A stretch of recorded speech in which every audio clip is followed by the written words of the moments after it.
Alors, bonjour tout le monde, courte vidéo pour faire un petit rappel sur les 4 possibilités d'opération en addition ou soustraction avec des nombres entiers. Je les ai mis les 4, donc 4 moins 9, moins 4 plus 9, 4 plus 9 ou moins 4 moins 9. Donc vous voyez qu'avec les deux mêmes nombres, on peut effectuer 4 opérations différentes avec l'addition et la soustraction. Je les divise en deux. Ces deux-là, je les considère comme étant semblables dans le sens qu'on applique la même méthode pour ces deux-là. Et les deux derniers, on applique aussi la même méthode qui est un petit peu différente de la première. Vous allez voir, c'est très simple si vous appliquez cette petite manière de faire avec les nombres entiers. Ce qu'il faut remarquer, tout d'abord, c'est que les deux premières, la ressemblance qu'elles ont, ces deux opérations-là, c'est que les deux nombres ne vont pas dans le même sens. Un est positif, l'autre est négatif. Un avance, l'autre recule. Tandis que les deux suivantes, ici, les deux avancent et ici, les deux reculent. Donc, vous voyez que ces deux-là ne vont pas dans le même sens et ces deux-là vont dans le même sens. Et c'est la première chose qu'il faut remarquer. Quand j'ai une addition, une soustraction avec des nombres entiers, je dois déterminer est-ce qu'ils vont dans le même sens ou pas. Comme ici, ils ne vont pas dans le même sens, ici, ils vont dans le même sens.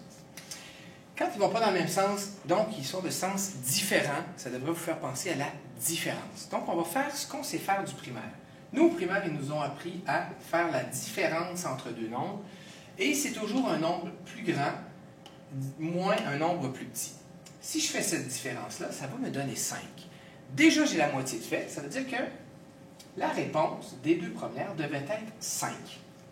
La seule chose maintenant qu'il me reste à faire, c'est d'appliquer un peu ce que j'ai appris du secondaire, c'est-à-dire, est-ce que ma réponse sera négative ou positive? Pour le faire, je n'ai seulement qu'à regarder qui gagne. Moi, c'est mes élèves qui m'avaient sorti ça. Moi, je regarde monsieur qui gagne. Et si je regarde, est-ce que c'est 4 ou 9 qui gagne? Nécessairement, le 9 est plus grand, donc on dit que 9 gagne. Mais s'il gagne, la réponse va être négative parce que le 9 ici, il est négatif. Si je regarde celle-ci, encore la même question, est-ce que c'est le 4 qui gagne ou le 9? Bien sûr, le 9 est plus gros que le 4, donc c'est le 9 qui gagne. Et le 9, il est précédé d'un plus, donc il est positif. Ma réponse sera positive. Donc, vous voyez, 4 moins 9 et moins 4 plus 9, les deux réponses sont 5.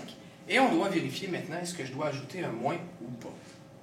Ici, maintenant, les deux vont dans le même sens. Quand ils vont dans le même sens, ce n'est plus une différence, parce qu'ils ne sont pas de signes différents. Donc, ils vont dans le même sens. Donc, les nombres vont s'additionner. Parce que lui, il avance, puis il avance encore.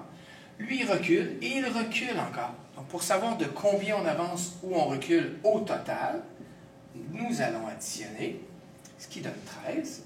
Donc, je viens inscrire 13. Et ce que je dois faire maintenant, c'est appliquer un peu ce que j'ai appris du secondaire, c'est-à-dire, ici, est-ce que j'ai avancé ou j'ai reculé? On voit clairement qu'on a avancé, donc ma réponse sera positive. Et ici, j'ai reculé et j'ai reculé, donc j'aurai reculé d'un total de 13 points. Donc, si vous appliquez cette méthode-là, quand ils vont de sens contraire, je fais la différence et après, je décide, en regardant là, si je mets un moins ou un plus. Vous faites la même chose pour ces deux-là. Quand ils vont dans le même sens, on calcule le total de ce qu'ils ont avancé ou reculé et on met le moins s'il y a besoin de mettre. On va l'appliquer, cette méthode-là, vous allez voir, pour les fractions et aussi les nombres à virgule.